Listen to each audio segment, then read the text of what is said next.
தமிழகம், புதுச்சேரி, காரைக்காலில் அடுத்த 5 நாட்களுக்கு இடி மின்னலுடன் கூடிய மிதமான மழைக்கு வாய்ப்பு இருப்பதாக வானிலை ஆய்வு மையம் தெரிவித்திருக்கிறது. இது தொடர்பான மேலும் கூடுதல் தகவல்களை எமது செய்தியாளர் செலினா வழங்க கேட்கலாம்.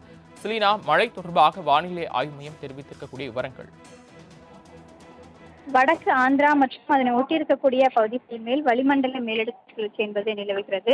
அதே போல தென்னிந்திய பகுதிகளில் மேலும் ஒரு வளிமண்டல கிழக்கு சுழற்சி என்பது நிலவுகிற நிலையில் தமிழகத்தில் அடுத்து வரக்கூடிய 5 நாட்களுக்கு லேசான முதல் மிதமான மழைக்கும் இன்று கனமழைக்கான வாய்ப்பு இருக்கும் என்றும் வானிலை ஆய்வு மையம் தெரிவித்திருக்கிறது. குறிப்பாக தேனி, திண்டுக்கல், நீலகிரி, கோயம்புத்தூர், தென்காசி ஆகிய மாவட்டங்களை பொறுத்தவரையிலும் இன்று காற்றுடன் கூடிய கனமழைக்கான வாய்ப்பு இருக்கக்கூடும் என்றும், நாளை ஓரிரு இடங்களில் மற்றும் பலத்த தரைக்காற்று வீசுவதற்கான வாய்ப்பு இருக்கக்கூடும் என்றும் வானிலை ஆய்வு மையம் தெரிவித்திருக்கிறது.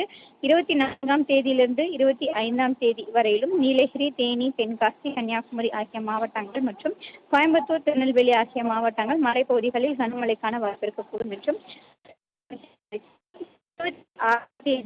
நீலகிரி, தேனி, தென்காசி, கோயம்புத்தூர் ஆகிய மாவட்டங்களில் கனமழைக்காக வாய்ப்பு இருக்கக்கூடும் என்றும், 28ஆம் தேதி லேசானது முதல் மிதமான மழை பெய்யக்கூடும் என்றும் வானிலை ஆய்வு மையம் தெரிவித்திருக்கிறது.